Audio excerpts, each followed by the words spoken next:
and welcome to Alzheimer's Speaks Radio. I'm your host, Lori La Bey, and I'm so excited that you're joining us today. We are going to have a fascinating conversation as usual as we learn from people all around the world at all ages and stages of life. Stay tuned as we shift our dementia care from crisis to comfort. Here we go. What you think about, you will bring about dementia change. We will. Hi, everyone. I'm Lori La Bey, and welcome to Alzheimer's Speaks Radio. I am thrilled you're able to join us today. We are going to have a wonderful conversation about changing perceptions and stigma through art and learning how purpose and so many things can change when we allow someone to be creative. Now, for those of you that are new to Alzheimer's Speaks Radio, we are about sound information, not just sound bites. We like to have real conversations with real people. And so that's exactly what we're going to do today. We are going to be talking with Dr. Daniel C. Potts, who is a fellow of the American Academy of Neurology. And he is a neurologist, an author, an educator, and really a true champion of those living with Alzheimer's disease and other types of dementias, as well as care partners. He was inspired by his father's transformation from sawmiller to watercolor artist in the throes of dementia through person-centered care and the expressive arts. Dr. Potts seeks to make these therapies more widely available through his foundation, Cognitive Dynamics. So, with no further ado, we are going to talk with Dr. Potts. So, Danny, I'm so excited to have you on the show. You've been on the show, prior, and you are just so renowned in the industry and so well loved. So I'm really, really excited to have this conversation with you today. But before we get into the line of questions, I always like to just set it up for our audience. If you can tell people in your own words how you've been touched personally in your own family or circle of friends by dementia. Well, absolutely, Lori. And let me just say, it's a pleasure and an honor to be with you on your show. I think you're doing work that nobody else is doing, and you touch so many people. And I've told you before, it's just essential. And so I thank you for letting me be on again. It's just a joy. So, as you know, I'm a neurologist in Alabama, and my father, Lester, got Alzheimer's disease when he was he was diagnosed at about the age of 70. And so I was touched more deeply through Alzheimer's disease, by Alzheimer's disease through my father, I guess, and through his journey. He lived for 8 years after that. And of course, as you know, during that journey, he became an artist, and we'll touch more on that in a little while. But I guess the summary of all of that care partnership that I had with my mother and with him was that they taught me things that I had not been taught in med school and residency about this condition and about those living with it. And I guess to put it in one sentence, it's don't lose hope. Don't give up on the person. They are still there. They may be different, but they're still there, and we can access them through the various things that we're going to talk about today. So it's really changed my practice. That's how I was touched by it most deeply.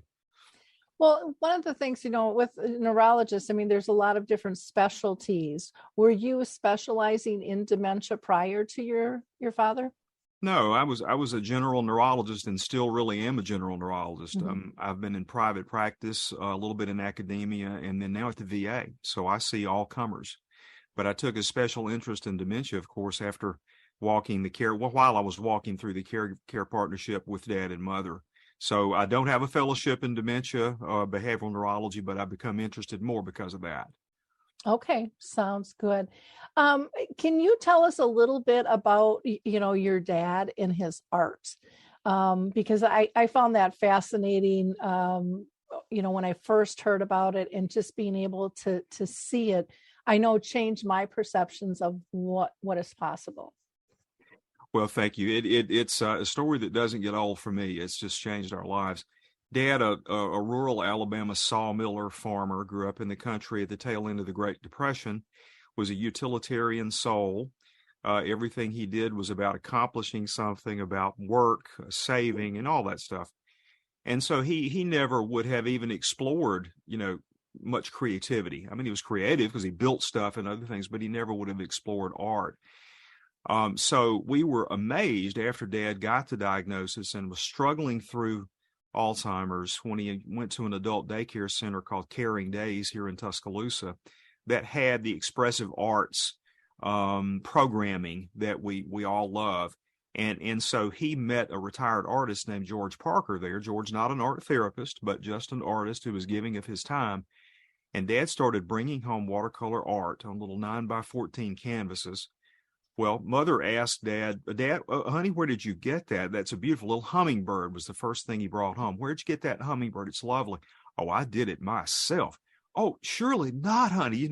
So Mother couldn't believe he had done this with him almost 50 years. She had never seen anything like it.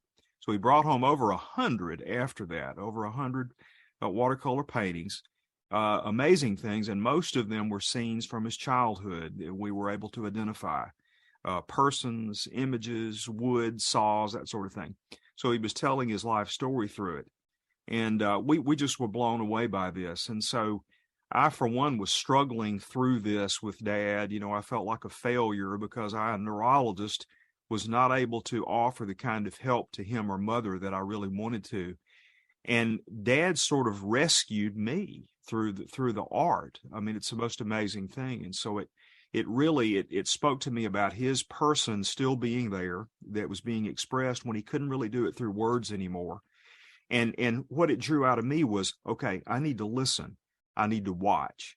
I need to be present with him, while he's showing me this art. And so in that way, we were able to have a relationship that we probably wouldn't have had it not been for the art. So that's kind of it in a nutshell. Wow. I think of my mom's own journey. She lived with dementia for 30 years. And what she taught me, I mean, I wouldn't be doing what I'm doing now if it wasn't for her. And the beautiful life lessons, if you just kind of slow down, shut up, pay attention. And, for me, it was really hard. I was in real estate and, I had my pager and my phone and my this and my that, probably like you, and you think the world's going to stop if you're not answering all this stuff. And it really made me slow down and just be present and realize the world's still spinning. And for me, the level of unconditional love, the faith in the belief, and being able to see really somebody's soul, kind of how I say it, and to be able to see that through the artwork. I mean, that had to have just been incredible. Seeing these images, still, when I look at certain of Dad's images, it touches me very, very deeply in a spiritual kind of way, because I know that I'm seeing the core of his identity coming out when many would say, he's gone, that's it. He's brain dead or whatever. Well, he certainly is still in there, and that enabled us to connect at a deep level, and others, not just me, others who were in his environment, and at a time when it would have been almost impossible otherwise. It gave him the joy of being able to find expression, of being able to communicate his story when he had lost the verbal ability to do that and connect back with that. So I can look at those images, Lori, and I still get chills because of what he is expressing. It's a sacred thing for me, really to look at them. That's how I kind of am with my mom's short videos with music. And I can be having the worst day of my life. And, she's been gone since 2014 now. And she just puts me in a good mood. Just seeing the hands go and her trying to, remember the words, but just the joy on the face that so many people don't see because they're looking at, well, her hair's not combed, or she's got a billy goat hair on her chin, or, whatever it might be, her chipped teeth. And it's like, that's not what I see or feel at all. It's so much deeper. And it's triumphant to watch, in a lot, if I use that word around some people, they go, what are you talking about? This is tragic. And in many ways it is tragic. Let's not deny that. But when I see And we've seen many since Dad, like your mom. We've seen people expressing themselves through dance, through music, through poetry, through art, or whatever. When I see that, I think triumphant. I think the triumphant human spirit coming out. I mean, even in late stage people, and you sort of have to be trained to look for it, And I wasn't to start with. I didn't realize that this level of communication and interaction would be possible. But I found out that's not true. And since then, of course, even in late stage with some of my patients or some friends that have had dementia or others that I'm working with, I know that there's presence there, and it requires that I be present and that I listen. And when I mean listen, of course, I'm talking about all my senses, not just my ears. And so it truly, there's a depth there that's just amazing. Yeah, learning that multi-sensory connection, I think, is so critically important. And like you said, we've kind of been trained of the doom and gloom and the shell of the body. I mean, all of those things we've been told over and over and over again. And, I love connecting with you and others that see way past that and bring out this brilliance and bring out hope and purpose and love at these deep, deep levels that, again, we've been told aren't going to happen. For me, I'll give another example of my mom.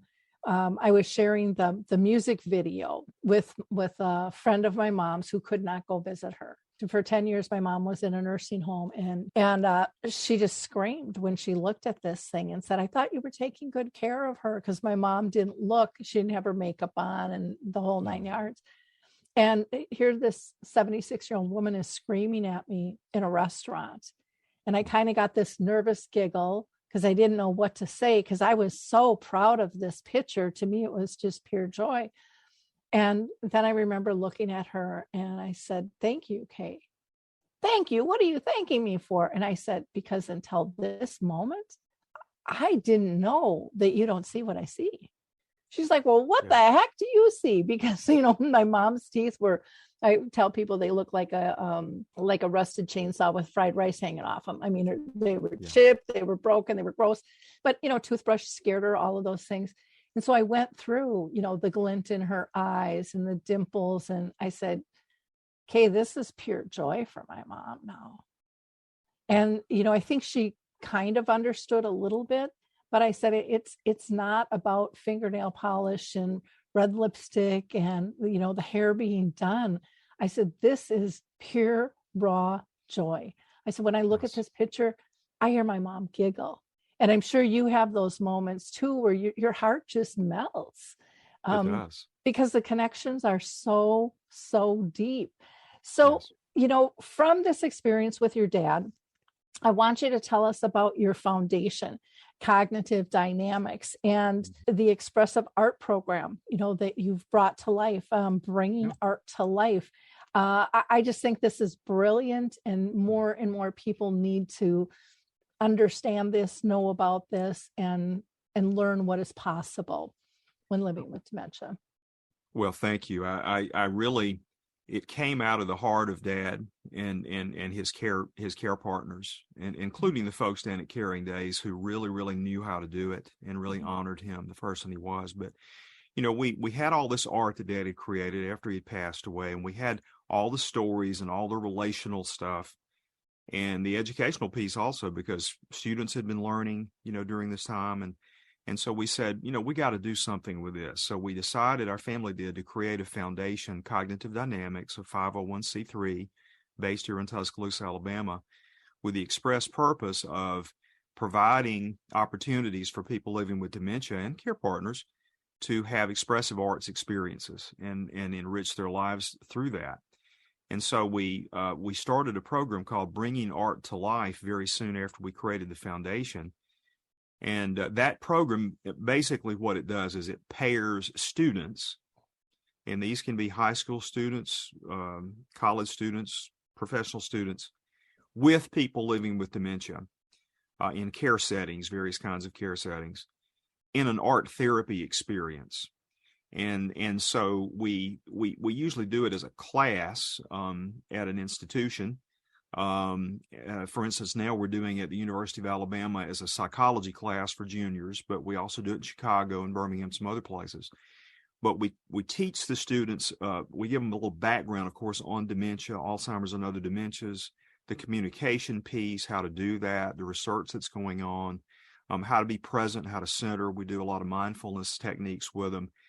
And then we're ready to meet their partners. And so we either go to an assisted living or an adult daycare or whatnot and introduce them to, say, 15 students and about 5 or 6 people living with dementia. So each student, each person living with dementia has 2 or 3 student partners. And we have weekly art therapy experiences. We also have music therapists. We have just musicians that come. We have some dramas, that kind of thing, improv. And they develop a relationship over this time. It's not only about the art. There's beautiful art too, but they develop a relationship between the students and the people living with dementia and the care partners. We learn the life stories. We produce a life story book that has art in it and that has things that the students have written and letters from loved ones and that sort of thing, using the technologies of Life Bio. And so we produce this book, and then we have a celebration at the end of the semester where we give the books to them. We give them all their art. We have all their families there. The students get up and tell stories about their experiences and how much they've learned and how valuable it's been to them. And these folks are validated. It's just a lovely time. You know, that celebration is really the highlight of all of it for us, because we get to sit back and watch how this has touched lives. The students are transformed, most of them, almost all of them, and many of the persons living with dementia are at some level too. But I've had many students. We've been doing the program for 12 years now. Many students still write me back, email me, and say, you know what, I would not have gone into the medical field, working with the aged or working with dementia or whatever they're going into, had it not been for that experience.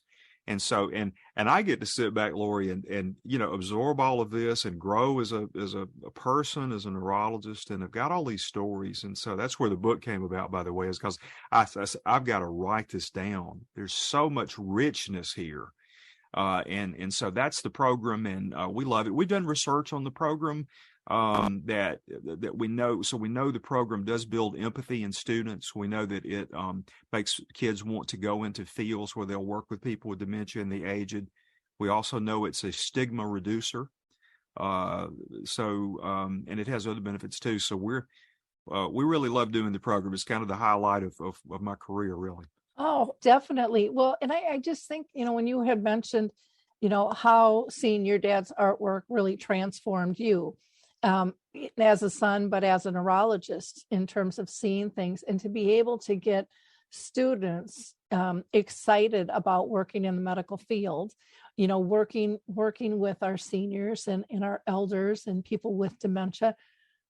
That's massive. I mean, especially when you look at today and the shortage we have.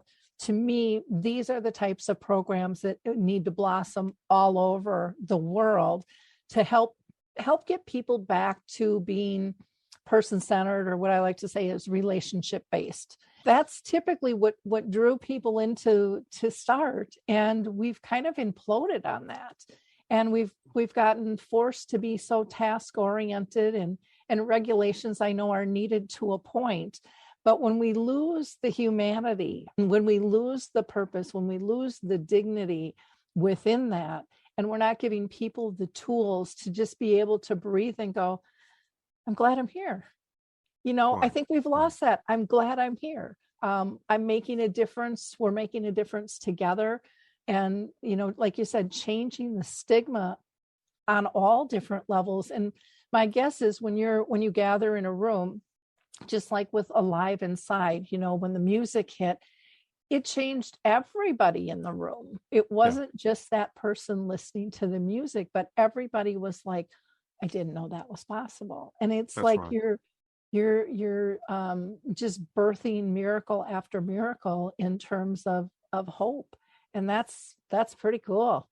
It's incredible. And to see the students change by that, and to see their partners with dementia liven up and sort of become themselves in there. And everybody, it's hard to tell. I mean, of course you can tell age differences, but it's hard to tell who's who in there. It's sort of the small groups meld together, and within the larger groups, and everybody it's just a relational milieu. Everybody validates everybody. It's a safe place, first of all. It's a safe place. We are compassionate listeners. So we are absorbing the things that are coming out without judgment. And that's part where the mindfulness piece comes in. We really do practice mindfulness, and we go in there without prejudging anything. We're going to have this present moment experience, and it is going to be what it is. And so that opens them up, and it's free. And the partners learn that over the semester. I mean, they may forget they've seen that student before, but they somehow sense that it's a comfortable and safe place. And so they express themselves more. We do have music sessions as well, and some people that I think Linda Everman and Don Windorf come in and do music for us, live music. And it's interesting to see the sessions change after that. After we have one music session, then the art for the art therapy from then on is more expressive, interestingly. So the sessions are different after the music. So the music is doing incredible things, but it's you're exactly right. This is needed. For many reasons, and one of those is to build empathy in our students and our young people. We have an empathy drain. The technological age, in many ways, I think, in the disconnection, has produced a lack of empathy in young people, and this is helping to restore that in a small way. Oh, I agree, and I think it's so missed, and kids don't even know they're missing it. They know something's missing, but they're not quite sure because everyone's, thumbing it up, texting and doing different things, even if they're in the same room. And so, yeah, it's a beautiful thing to be able to see. And like I said, I would love to see this expanded. In fact, I'm going to throw something out to you, and I don't know if it would be appropriate or not, but I have a program called Dementia in the Arts. And with that, what I've been doing is interviewing people around the world and with dementia, and they talk about their artwork. And it's been pretty profound, just the level and, what they do and what they get out of it. And I don't know if any of your people would be able to speak to that, but we could change it up and have it be a group in terms of what are they getting out of this whole experience, because I think more people need to know about what you're doing, what's available, and the impact that it's having. I just really believe in what you're doing. Well, I thank you, and I think it's a lovely idea. I mean, you could even have a person living with dementia and a couple of students with that person to express what it's meant for them. I mean, I think that's a great idea. I think also going back to the technology issue, at a time when technology, I think has had something to do with the lost empathy.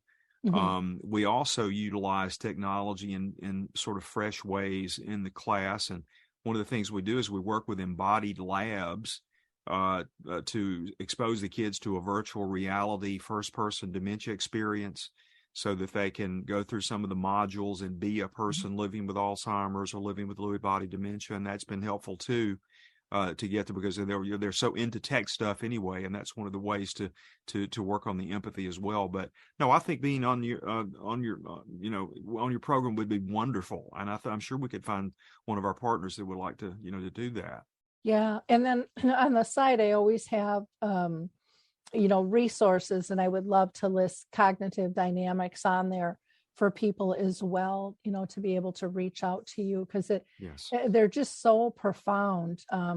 It's just, for me, it's been life-changing to see. And I mean, some of them I look at and go, these people should be commissioned artists, and this should be a traveling show. And I know that you've done some of that with your dad's artwork, but I would love to see more and more of this artwork being displayed in communities, in hospitals.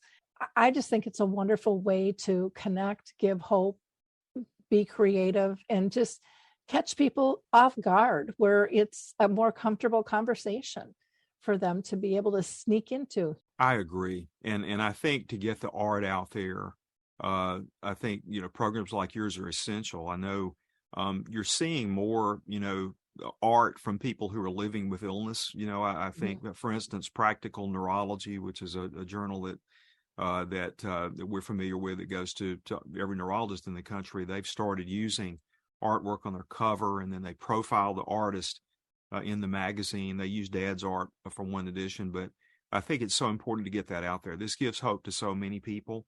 And I would love to see, this has always been a dream too, is to sort of have a national repository of dementia art, that may be an online, a library that, or it could be accessed through an app or something like that people could thumb through, maybe with a story about the artist or something like that. I think there's enough of it out there now, where that could be done. Yeah. Well, with our group, we've had woodworkers, we've had clay, watercolors, oils, photography, poetry. I mean, and I'd love to get more dance and music and things in there as well. But Right. Everything is welcomed at every level. And some of the stories behind the artwork are just fabulous. Like one guy, Yes.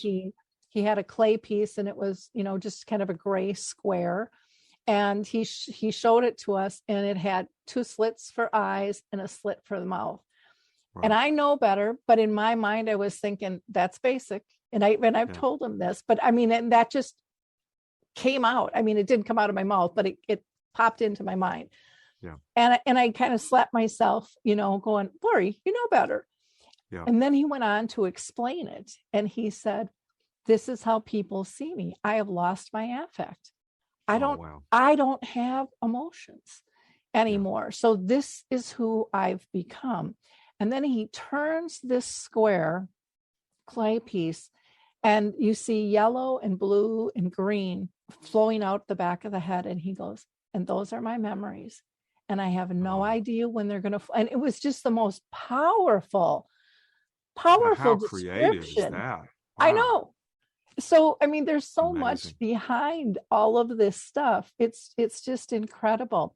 Well, let's talk about your book. Sure. You said you had all these stories that you wanted to get out. What's your goal with bringing art to life? Well, after a few years of doing this, students come and go, participants with dementia come and go, other faculty come and go, but I was sort of the one constant because I'm the course director for it, and we started the program. So I realized I had this treasure trove of experiential information, from people living with dementia, their care partners, and the students, and really from me, that I needed to sort of collate and get together. And of course we do releases and all that sort of thing, and we change names and all that, but there was too much richness here for me to not, share that. So about 4 or 5 years ago, I began to say, well, I got to do a book. And so I began to collect stories, kind of write essays and do some poems, because, I started writing poetry after Dad started painting. That my mother said, well, that's almost as amazing as Lester painting, you writing poetry. But anyways, poetry's been powerful for me and has helped me get through all this. But I began to write poetry about certain experiences that we'd had and sort of collect all this. And my dear friend, Dr. Richard Morgan, who has passed away recently, I'm sure you probably know as well, just a wonderful man who was an advocate in this space, a Presbyterian pastor. He has written many books, and he said, listen, because I sent him a sample. He said, this has to be published, and I'm going to put you in contact with my editor friend at Whitfenstock Publishing. And so Whitfenstock took it through their resource division, and so we tweaked it and got something out, and it was published last year. But the goal of the book really is to tell Dad's story, show how that inspired a program through which many other people have been transformed, through which beautiful art has been presented, and through which people with dementia have been honored, and to then tell the transformational part in all of the people's lives, but also in my life, and actually to kind of because in a way the book is about me too, is about how I've been transformed through working with people living with dementia and through their student partners. And so it really it's very personal for me also. It's not just stories about them. And so at the end of the book, one is hopefully left with a rich experience about transformation through the arts and through seeing the human being inside the dementia shell. and honoring that human being. So that's really what it's about. Well, it's an easy read, but you've broken it down really nice into different sections, from the stories to the poetry to, just setting things up in the book. Was there one part that was tougher than another to pull together in the book? Well, yes, there were two or three. One of those was about an individual that we had in the program who was living with Alzheimer's disease, who actually passed away during the program. And he wandered off and was found 6 weeks later in a ditch. And so the story about him was difficult to write, but it was also in another way easy to write because it was very emotional, and so I didn't really have to think about it. I mean, I poured it out, and I had the students' experience to help me do that. It was so amazing because we didn't know what had happened to him. We just knew he was gone, and he had wandered away. We didn't know that. But when I asked the students, I said, do you all want to, because this was about halfway through the semester, I said, do you all want to stay with him? In other words, continue to write about him, create art for him, use his personhood as the theme for you, and write your book about him? Or do you want us to find you another partner? And without hesitation, both of them, and I may get emotional telling you this, without hesitation, and both of them said, no, we want to stay with him because he's our friend. He's the one who's become our friend through this process, and we're going to honor him and stay in that space of him for this. And so they did. They did it beautifully. They did it courageously.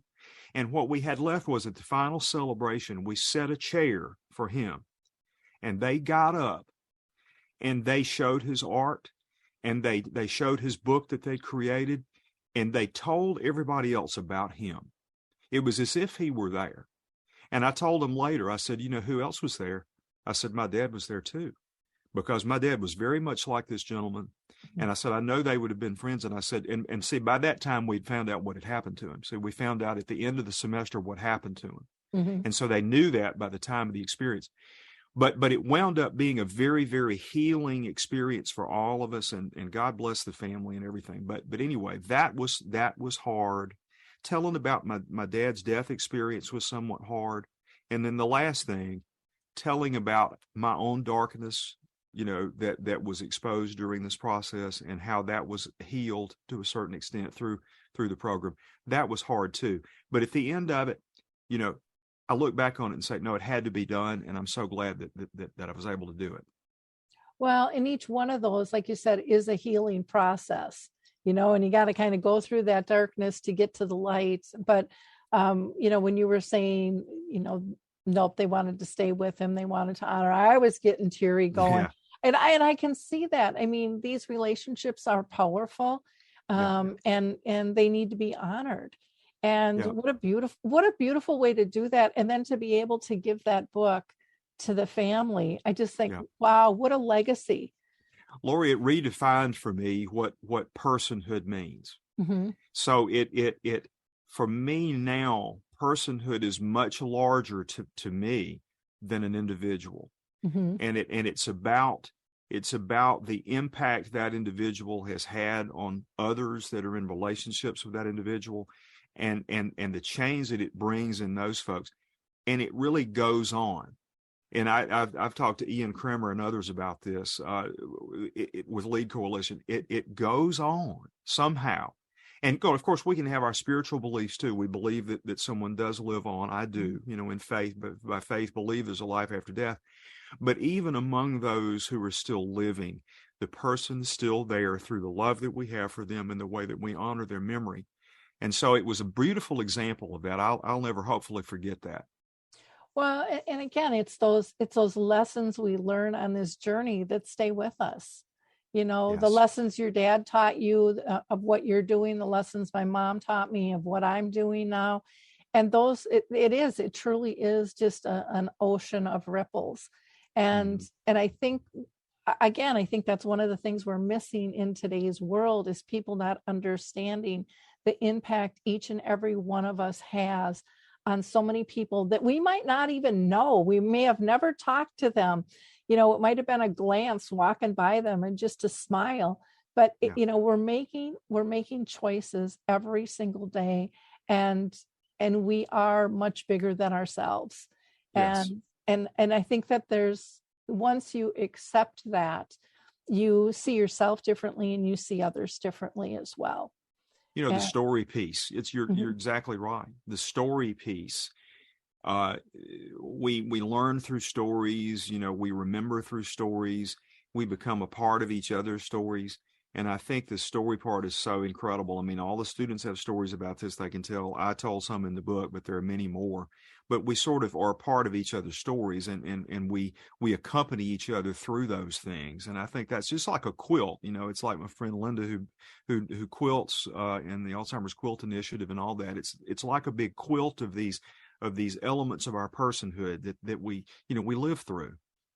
Yeah, it really is building unity through that sense of community, which is so beautiful. And it's something I don't think we talk about enough when those good things happen, or even when things bad or sad happen. We can get really down. And I know for myself, I've learned to, even if I'm yelling at God, I'm sometimes I get a little mad with him because I'm not understanding what's going on down here. But I have learned to ask the question, what's the lesson? I know there's a lesson in this. And as frustrated as I might get, I realize that I'm not really focusing on finding the answer. I think I am, but it's almost kind of like that being too task oriented, in the care industry, you lose that relationship, and it's getting back to the basics of what is really important. And it's not checking stuff off. It's really about how we make one another feel. And there are such gorgeous lessons, wrapped in all of that. I just think even with your program, if more doctors, participated in even a portion of this, even if it was at a conference setting in a breakout room, type deal, how that would change the delivery of a diagnosis. Oh, clearly. That's one of the biggest things that we've talked about. I'm fortunate to get to work with a lot of good folks in the program, and one of those is Angel Duncan, who is an art therapist who helped us start the program and is a member of the board of directors of our foundation and our executive arts director. I've learned so much from Angel about the expressive arts and about what they do. But one of the things that we've tried to do is connect up the medical field and the expressive artists, expressive art therapists.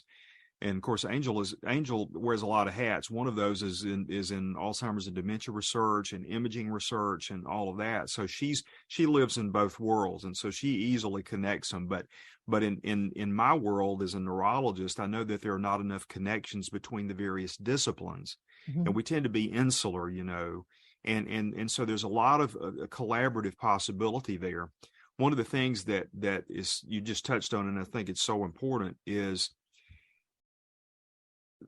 the way the community of folks living with dementia intersects with the medical community, and about the sort of the treacherous road there. It's hard being a neurologist. I'll tell you, it's hard to deliver a dementia diagnosis. It's hard for physicians to deliver a diagnosis for which they don't have a cure. And that taps into a lot of stuff, our own mortality, our perfectionism and all those traits, that we have, lack of control, et cetera. But working with people living with dementia helps, if we let it teach us, it helps us be able to do that.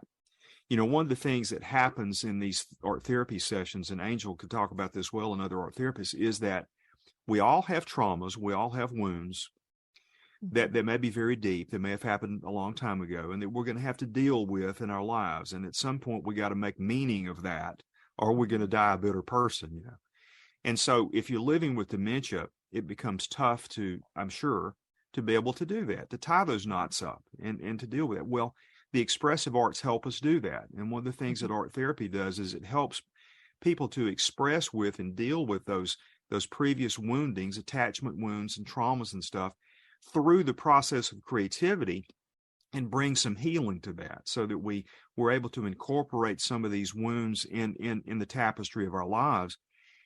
I don't think many physicians have been able to do that very well. And so we're human beings. We bring this humanity, this broken humanity, into a patient-doctor interaction, provider interaction. And sometimes we come as a false self in there, We come as somebody who's the clinician on a pedestal, et cetera. But we all have, human issues that we're dealing with. And so to watch this process happening, whereby someone is making meaning of those things, has been very therapeutic for me.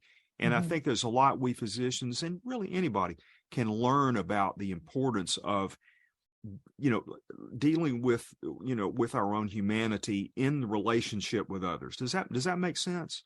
Oh, it makes a ton of sense. And I just think, again, over and over with the doctors, if they felt like there was hope, even if it wasn't a cure, it would change. It would change the delivery. And I've heard that from family after family on how uncomfortable it was to get that diagnosis because the physician was uncomfortable, giving that diagnosis. And so, that's one of the reasons we created Dementia Map, was to try to get resources out and we know that physicians and so forth don't have the time to dig up all these specifics, but we also know people who attend support groups like memory cafes and stuff say one of the best and most healing things for them is to feel not alone, to be in community. And if we can just help people connect to those types of things, and they automatically share different resources, and it's a powerful thing. And I would like to think that it might take some of the heaviness off of giving that diagnosis, instead of saying, here's a prescription, it might work. Yes, I agree so much. And living well is a term that really, I believe now, in many ways, that's really what life is about, is learning to me, in one way, is learning to live well ourselves and help others live well too, and helping persons living with chronic illness to live well, even though we don't have a cure. That's what we ought to be about in the medical community. And a lot of us are not. We don't see that as a goal. And really helping ourselves live well too. If we learn to see it that way, then we're going to be able to better live well ourselves, which is important. One of the things that I think this program and others like it can do is to help all of the elements that are participating in it to live better. Providers, care partners, students, people living with dementia, et cetera. And so living well is an important part of all of this, and I think it's an important part of dementia care. Yeah. Well, in that sharing of stories is so powerful. It's just, it's life-changing. And it makes us not so judgmental. Everything's not, there's the saying in dementia, we know when you've met one person, you've met one. Well, when you've met one care partner, you've met one. When you're in one environment, everything changes and is fluid. And that didn't just start when dementia hit. That has been all of our lives. But we like freeze up and go, no, we don't want any change at all. We want our life the way it used to be. Well, it was fluid before, and it's going to be even more fluid now. And the more spontaneous and fluid we get, the easier it is on everyone, where we're not fighting those battles, those stigmas, but we're just supporting one another and having belief that the soul is so strong and our connections will never be lost. We might connect differently, but for me on my journey, and I'm just one person, those connections got way stronger than I ever imagined. And words really weren't needed. And even after my mom passed, we were still connected and still communicating. And so it just really opened up a whole different world in terms of, again, tapping into those multi-sensory connections that we have that we seem to focus on just words when we all know 3/4 of our communication is the multisensory, but we revert back. And I think we revert back out of fear. And when you can approach this disease through art, through film, through music, people aren't expecting to learn. They aren't, it's just a really subtle way to kind of open up the door without using any words, without lecturing. I mean, it's raw and it's real, and you can't deny seeing it and feeling it. Yeah. When you're in it. The reality of it is amazing. It's, one of the things that we do is, I mean, I did this too. This is just natural, is we try to hang on to the way things were, because, that's how Dad was 10 years ago with me. The part of Dad that was like that 10 years ago is the Dad I want now. But unfortunately, Dad's different now. I love Madeline Langle, I believe it was, who said something like, because you are not how I would have you be, I blind myself to who you are. So you're not like I'm expecting you to be. So therefore, I'm missing the person that's there now. Yep. And so one of the things that interacting with somebody through the expressive arts does is it helps you meet them where they are now, learn how they're expressing themselves now, and thereby, have a relationship with them. Mm-hmm. And by the way, as you know, people living with dementia, they are using all of their modalities to communicate. I mean, body language means a lot to them. I actually think they're probably better at picking up our body language, than most people are, because they've had to be that way, to survive.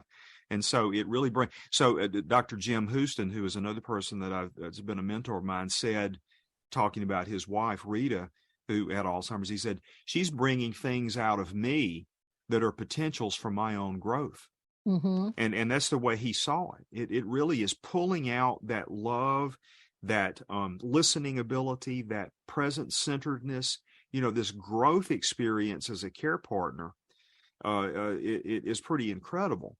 But you got to see it that way. And there's some days I know you can't see it that way. I mean, okay. I mean, we'll cut each other some slack, as care partners, because I mean, I've been there too, in a way, but so we can't always be that way. But if we can have the goal of, okay, can I see some growth here? Is there the potential for me to love more here? Can I, there's always that, like you said, it can be a lesson. There can be a lesson there. Yeah. When you were talking about, wanting your dad 10 years ago, that kind of hit me like a lead balloon when I was going through family photos one day. And I have this big, huge plastic container full of pictures that never got put in albums, mm-hmm. And I pulled out one of my wedding day, and it was my mom, my dad, and I on my wedding day. And I realized by looking at that, how much I admired my mom and how she was. She loved to celebrate life, and she was really organized and involved, and right. And it got me reminiscing about when Tom and I got engaged, and we called my folks, and my mom, they were all excited. My mom and dad were all excited. Then they hung up the phone, and my mom called back 20 minutes later with the church, the menu, and the hall. I mean, she had it all lined up in 20 minutes. Yes, and yes. I absolutely loved that about her. And as I'm looking at this picture, I'm thinking, oh my gosh, that's so unfair that I am putting her on this pedestal, and I'm trying to make her be this person. And I look at the picture again and I go, everything's changed. My dad's dead. My mom's got dementia. I'm divorced. I have no right to freeze frame somebody in time, but we do that. We do so much in our life, not just with dementia, but with a lot of different things. And when you realize that, and when you realize how silly that is, and how unrealistic, and how offended you would be if someone was trying to put you in a box, and how upset you would be, it just puts it in a whole different frame. Dementia is a training ground for life. It really is, Mm-hmm. and a lot of other challenging things are training grounds for life. But I mean, if we looked at it at the microcosm of dementia, there's so many lessons right there that can make you become a better person, a richer person, if you let it. Oh, I agree. I always say that my mom's 30-year, journey, which I wouldn't wish on anybody, was the greatest gift I'll ever receive in my life. And people look at me like cockeyed, like, what? And then I Yeah. go on to explain all the things that I learned. And, I thought I was a good person before, but I think I'm a lot better person now. I still have to grow and stuff. But yeah, what's good for dementia is really good for everything in life. I've not found anything that it would harm in another setting, if I applied that. Yeah. Now you started writing poetry, you said. Can you share maybe a poem or two from the book with our Yeah, I'd be happy to. So when Dad was coming through his illness, I reached out really within myself, I guess reached in is the right word, and started writing. And I'd never written poetry before. And some of the poems I wrote, I was like, who wrote that? I can't believe I wrote that. But it was expressing something very deep, gratitude, pain, resentment, all that stuff came out. But I've continued to write it. I mean, I tell you, I write 2 or 3 a week, 3 or 4 a week. I mean, I've written over 1,600 poems now. And now I'm pairing them with photographs that I take also. I do a lot of nature photography, and so I'll write about that. And I've paired them with some of Dad's images as well. But I've got one here that basically talks about visiting someone with dementia and listening to that person, even though they may not be saying something with words. And I'd like to share that one if I could. So picture, this is a person living with dementia who is thanking a person who came and listened when most everybody else was. It's called You Chose to Listen. I know you must have been busy. I'm sure you stay that way. I suspect there may have been others who needed you today. But for me, you made one decision, a solitary choice that changed the color of the world and gave me back my voice. My mind's been gripped by confusion and my memory forgets. I likely won't recall the names of faceless silhouettes, but there's nothing wrong with my feelings like sadness and pain and joy. There are sheltered spaces in us all that dementia can't destroy. So my memory has just recorded with the contours of your face a true sense of validation, familiarity, and place. A profound yet nameless knowing, relational and real, simply because you cared about how your actions made me feel. There among the busy bodies brushing by my chair, you chose to stop and listen to the soul behind the stare. When I saw your kind intentions to truly understand, it was as if some hidden part of me went reaching for a hand that love seemed to be extending through your presence and your pause. And I feel the gifts that love extends, it never yet withdraws. In choosing to listen to me, you did something else quite rare. You decided to see what still remains of the person sitting there, to regard with respect and compassion and perhaps a sense of awe the sacred eternal sanctum of the suffering self you saw. In this no one's land of confusion, you brought a sense of peace, of trust and vulnerability, of expression and release. So my spirit came out of hiding in the space between us two, and the air between your eyes and mine turned the warmest shade of blue like an iridescent ocean in backwaters of the mind, a place I long to sit beside but rarely now can find. Please know how deeply I thank you that you stopped by. If I thought about it long enough, I suspect that I might cry. But the tears would not be tears of grief, but of gratitude you came, for your listening has reminded me, love will not forget my name. And so that's something that came out of this experience, Lori, with bringing art to life with my father, with the other care partners that I know, and with the students. And I'm grateful for that. Look, the only credit for that I take is I'm sort of a radio receiver that kind of got that and put it down on paper. But the fact that I can share that, and look, I'm very careful about, I don't want to assume anything about what it's like to live with dementia. I try to be very respectful of people, but I do try to put myself in their shoes at times and write from that perspective. And I hope I've done honor to that with these poems. It certainly has been therapeutic to me. So. Oh, beautiful. You got me all teary-eyed. It was just like, okay, hold it together, Lori, hold it together. Well, it is beautiful. Just thank you. Beautiful. And I mean, every single line, it was just it was so poignant. And so I think anybody on this journey can relate to that, or any type of chronic illness, or just anybody who doesn't feel valued, or validated or seen in the world, has had those moments where someone just took the time. We just took the time. And I thought it was so important when you said, you cared about, I don't think I have the words quite right, but you cared about how you made me feel. Yeah. Maya Angelou talked about that. Others have talked about it. That's important. We have to put ourselves in their shoes. How would we feel if we didn't recognize anything around us? If all these people were strangers, if I'm hungry and don't know how to tell people, the people are walking by, I'm not home. Where is home? What is home? How would we feel? And that to me is enough motivation to get out there and try to advocate like you do, and like I do, and like many others do. Hey, we got to do something about this. We can do better as a society, in dealing with folks and helping people and finding a cure and finding treatments and supporting care partners. We can do better. We got to put ourselves in their shoes. Yeah.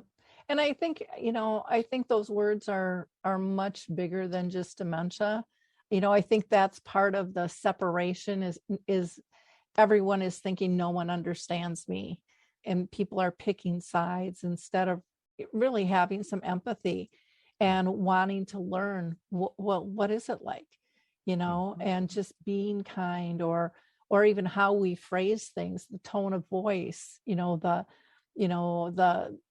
the eye contact that we give. All of those things are giving off messages. And I think we are so unconscious of what we are saying on that multisensory level. We don't even know. Well, all I said was this, and it's like, but it was the eye roll. It was this, it was the tone of voice, and people they're not packaging those things as being relevant. And it's huge. It's a different way of seeing. And, sometimes we have to be taught those things. We all have that capacity inside us, but from our life experiences, we may not have been able to bring that out. But one of the things that I want to do with this program and others, and support others, is the things that bring out the empathy, the things that increase empathy and lessen stigma. And that's a space I want to be in. I really do. That's what life's about. If we all had more empathy, things would be much different. I agree. Well, this has been a fascinating conversation. I could talk with you, for a week and still not run out of questions. Same here, Lori. This has just been such a joy. So I want to give people contact information to reach out to Dr. Daniel C. Potts, known as Danny to all of us. He can be found on LinkedIn as Daniel C. Potts. He has a blog, which is danielcpotts.wordpress.com. You can find him on Twitter as Daniel C. Potts, and also Instagram and Facebook is Daniel.Potts. So you're pretty consistent there. So many people have so many different names on different social medias. You grabbed them up early, it sounds like. So that was good. And then if people want to get a hold of your foundation, Cognitive Dynamics, you can just go to cognitive-dynamics.org. They are also on Facebook as Cognitive Dynamics Foundation, and on Twitter as Cog Dynamics. So please reach out, spread the word, and don't forget to go out and buy the book, Bringing Art to Life. What a wonderful, wonderful job you are doing in this life of bringing people together and helping them find hope and peace and purpose and empathy and compassion. It's quite amazing what you've accomplished. So thank you. Well, Lori, I'm very grateful, and I'm thankful for old Lester, who I feel is still up there guiding the way for me. Yep. So, thank you so much for having me on. It's always a pleasure to talk to you. Thank you for what you do. Thank you. And to our listeners, I hope you like, click, and share this episode. I think this is just really powerful. And again, check them out, see how you can pull cognitive dynamics into your area. And some of their programs, and the book Bringing Art to Life would make a great gift for so many people. So don't forget that too. And just because the holidays are almost over, I mean, that's not the only time you give a gift, So Right. this would be a great book to, give even to your physician. There's not a place that this wouldn't fit.